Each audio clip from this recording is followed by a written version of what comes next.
Have you ever wondered why some moments feel sacred when they are kept in silence?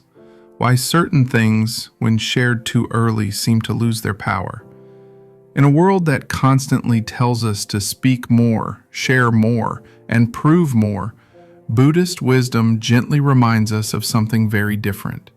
Not everything is meant to be shared. Some things are meant to grow in silence. Some truths are meant to be lived, not spoken. And some parts of your life are sacred, not because they are secret, but because they are pure.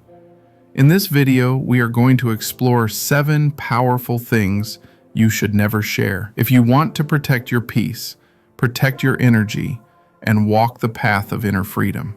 These lessons come straight from the heart of Buddhist teachings, and they might just change the way you live, speak, and connect with the world around you. Let us begin. Lesson 1. Never share your deepest plans too early. Sometimes, when you are excited about a new goal or dream, you feel like telling everyone. But in Buddhism, there is a quiet teaching.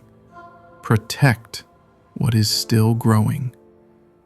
Your plans are like small seeds. If you show them to the world too soon, they can be crushed by doubt, envy, or too many opinions, even from people who care about you.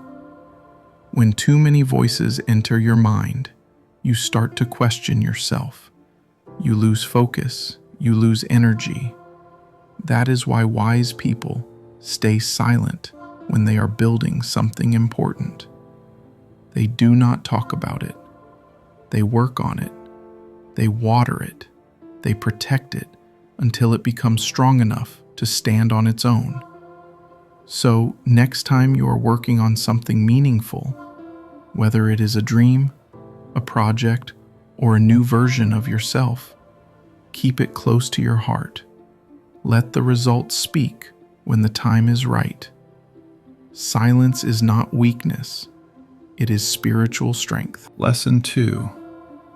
Never share your kindness just to be praised. Kindness is one of the most beautiful qualities in this world, but it is also one of the most misunderstood. In Buddhism, true kindness is an act of compassion that comes from a pure heart.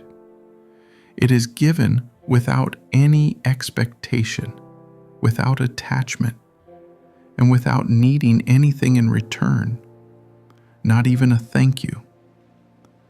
But today, we live in a world where even kindness has become a performance. People record themselves giving to the poor. They speak loudly about their charity. They use their good deeds to gain praise, followers, or approval. The Buddha gently warned against this. He taught that when we attach our kindness to our ego, it is no longer true giving. It is just another way to feed our pride. Imagine this. You light a candle for someone in the dark. Do you do it to be seen holding the flame? Or do you do it simply because they need light? When you give quietly, without showing off, that kindness becomes pure karma. It uplifts your spirit, clears your path, and brings peace to your heart. But when you share your good deeds just to be admired, that karma becomes mixed. It creates more craving, more ego, and more suffering. So the next time you help someone, ask yourself, am I doing this from the heart? Or am I doing this to be noticed? If it is from the heart, let it be silent, like a soft breeze that cools the world, but never shouts its name. Let your kindness be like the roots of a great tree, hidden but holding everything together. Because the truth is, the kindest souls do not need to talk about how kind they are.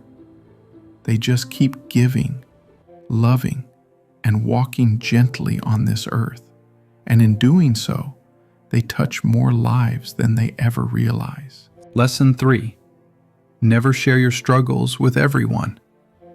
There are times in life when your heart feels heavy, when you carry the weight of sadness, stress, confusion, or loneliness, and it feels like too much for one person to hold.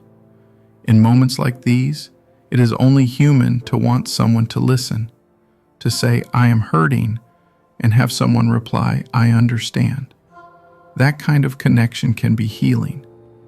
But here is what Buddhist wisdom gently teaches us. Not every ear is worthy of your story. Your pain is not a public thing. It is not entertainment. It is not a conversation starter. It is not something to throw into the wind, hoping someone will catch it with care. When you share your deep struggles with the wrong people, it can create more harm than good. Some people will not understand you because they have never walked the path you are on. Some will judge you silently. Some may even feel secretly pleased that you are struggling because your weakness feeds their own sense of strength. And worst of all, some may pretend to care, only to gossip later when you are not in the room. The Buddha understood suffering. He spoke often of dukkha, the unavoidable pain of human life. But he also taught the value of wise association, knowing who to trust and who to walk away from. This is not about being cold or distant. It is about protecting your peace while you are still healing. Think of your suffering like a wound. Would you show your open wound to a crowd of strangers? Would you let anyone touch it?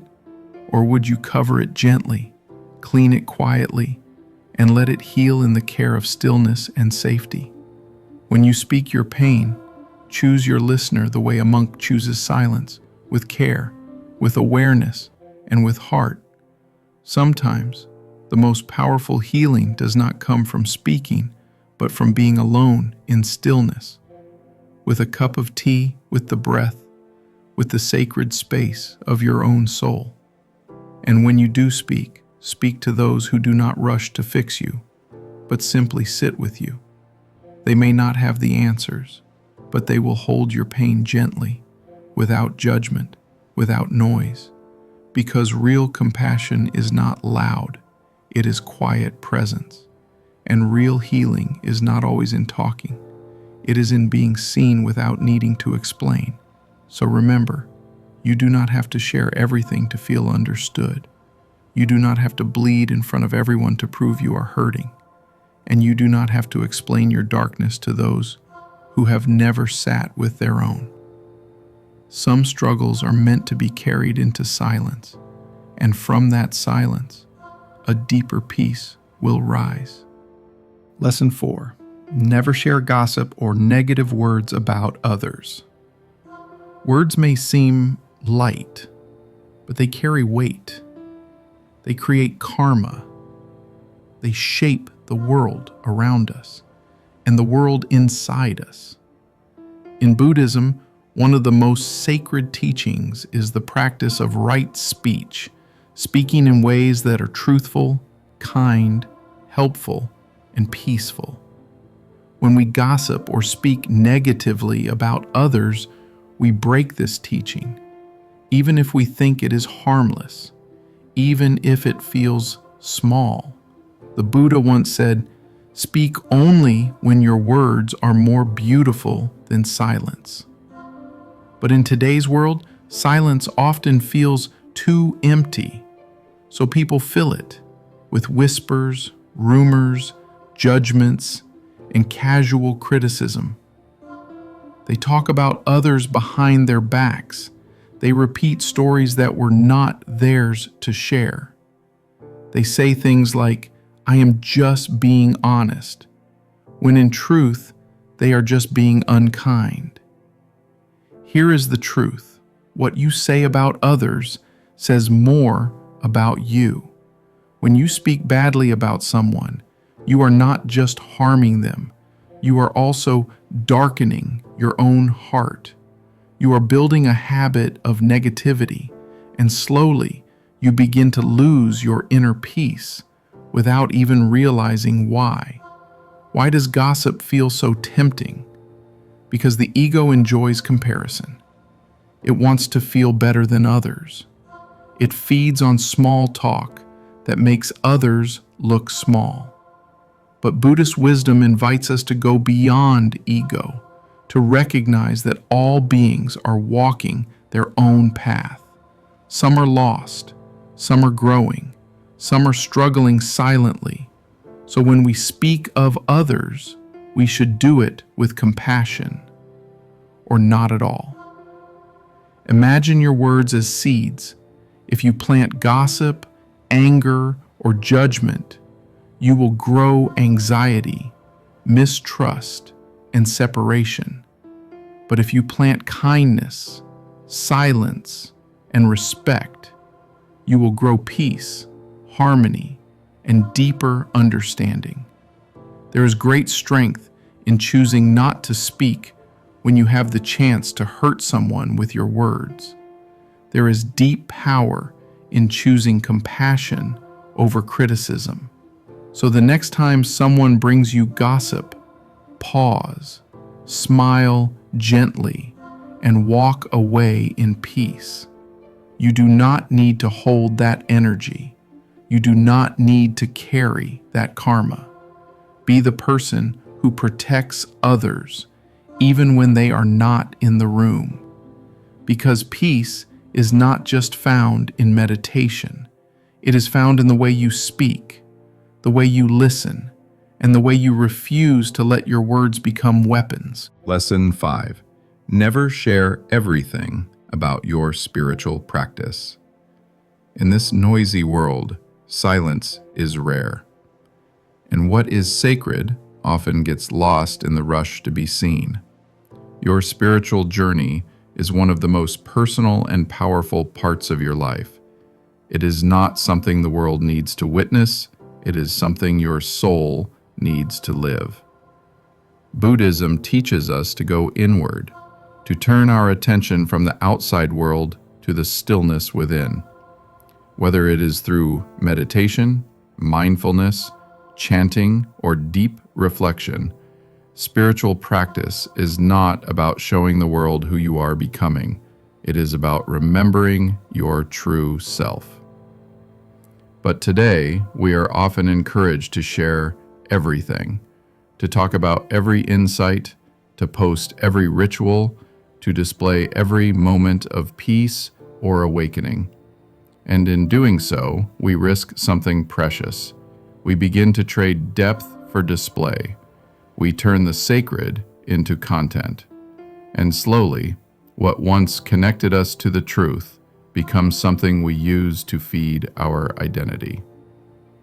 The Buddha himself walked in silence for much of his journey, not because he had nothing to say, but because he understood. True awakening is not loud. It is quiet. It is still. It is deeply personal. When we talk too much about our practice, we invite misunderstanding. Not everyone will respect your path. Some will doubt you, some will envy you, some will try to challenge or change you, not from wisdom, but from their own confusion. And this noise can cloud your clarity. It can pull your focus away from your own growth and into the opinions of others. Your spiritual journey does not need validation. It does not need applause. It only needs sincerity. There is a beautiful teaching in the Dhammapada. Like a solid rock is not shaken by the wind, so the wise are not moved by praise or blame. This is the strength of silent practice. You do not meditate to impress. You do not pray to prove anything. You do not seek the divine so others will notice. You do it because your soul longs for it, because your heart knows there is something beyond this world, and you want to feel it, even if no one else ever sees it.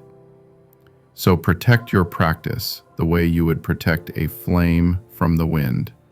Let it burn softly inside you. Let it warm your actions. Let it shape the way you speak, the way you walk, the way you treat others. But not everything needs to be said. Some things grow best in silence. Some insights are meant only for your heart. And some awakenings are so deep, no words could ever explain them. So walk your path quietly. Let your calm become your voice, and let others wonder not how you changed, but how you became so still in a world so loud.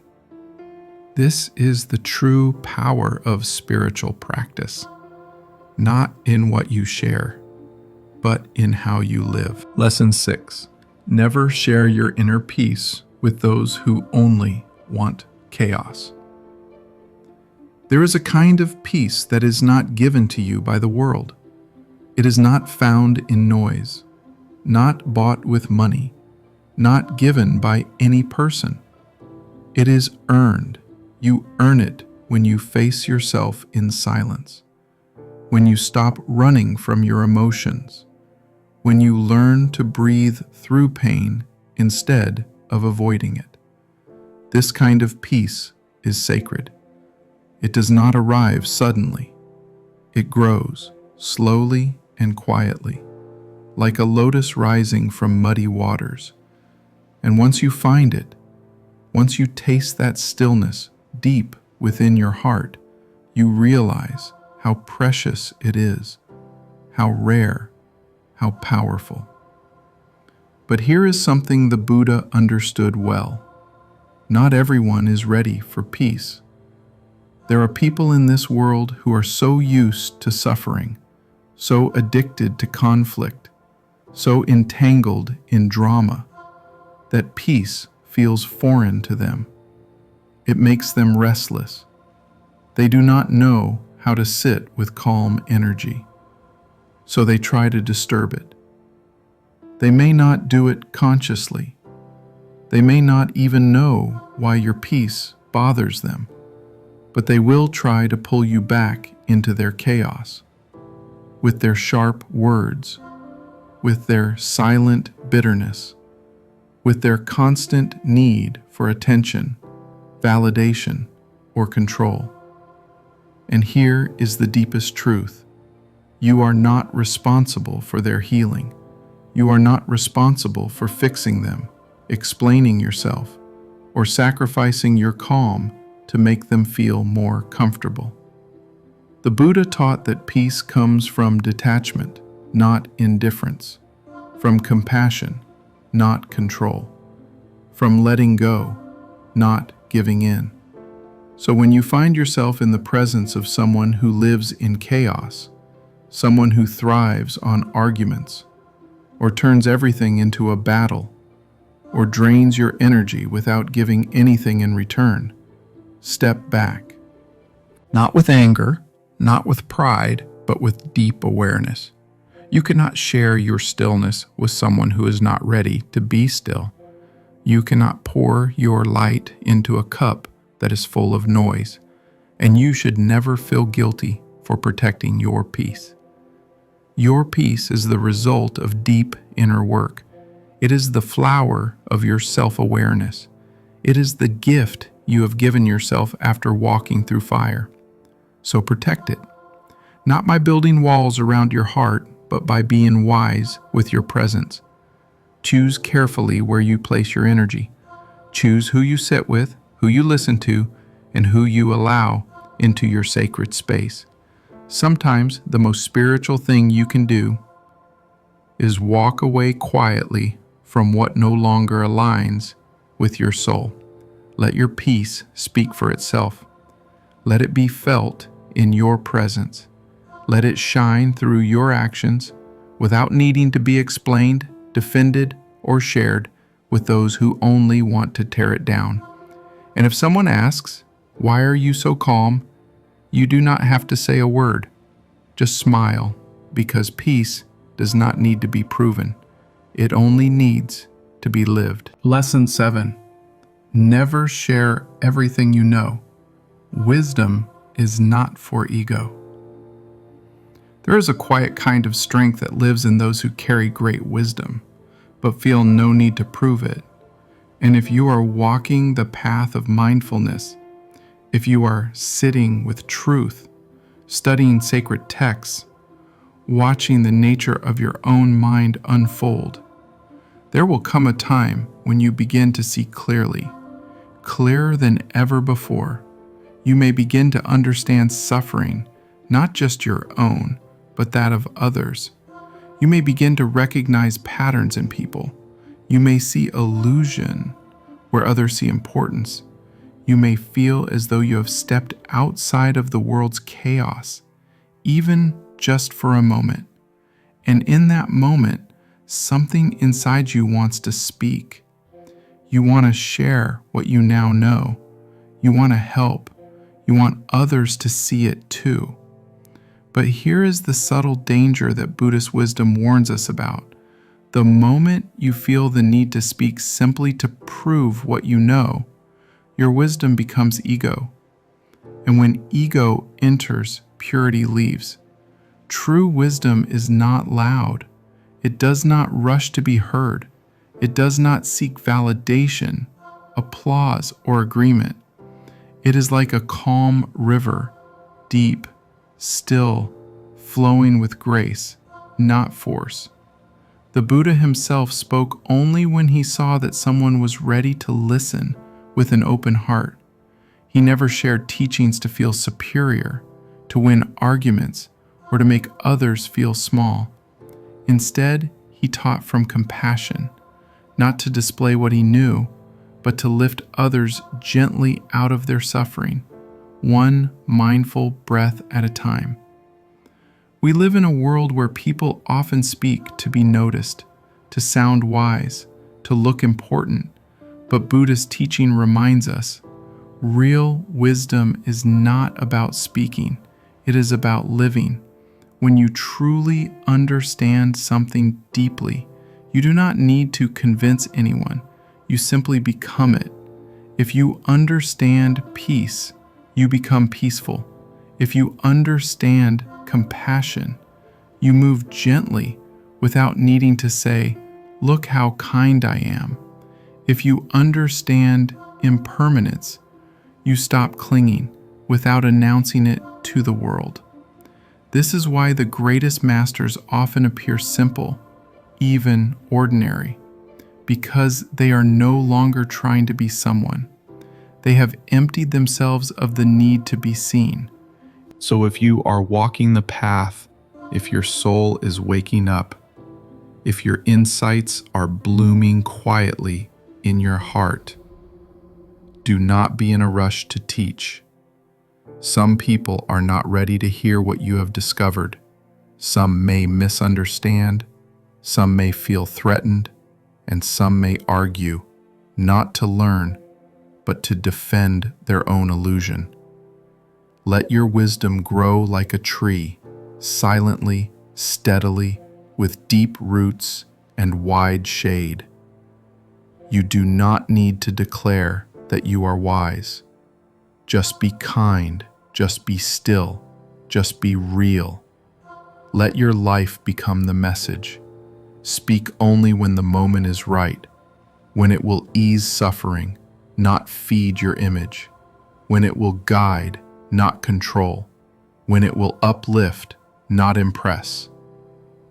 The Buddha said, "If you know something that will help another being walk the path of peace, speak with compassion. If not, silence is better." So hold your wisdom in your heart like a flame, not to wave in the wind, but to light the way gently for those still walking in the dark. Because wisdom is not what you say, it is what your presence teaches without a single word. We live in a world that moves fast, where silence is rare and oversharing is normal. But Buddhist wisdom reminds us peace is not found in noise. It is found in knowing what to hold close and what to let go. These 7 lessons are not just about what not to share. They are about learning to protect your energy, your joy, your sacred path. because not everything needs to be explained. Not everything needs to be posted. Some things grow stronger in silence. Some things become more powerful when kept in the heart. So as you walk through life, choose your words with care. Choose your listeners with wisdom. And most importantly, choose your peace over everything. If this video spoke to your soul, I invite you to join this path of quiet strength and inner truth. Subscribe to At the Silent Path, where we share timeless Buddhist wisdom for a more peaceful, meaningful life. And remember, you do not need to speak loudly to be heard. Your presence is your message. Until next time, walk gently, breathe deeply, and carry your silence like a blessing.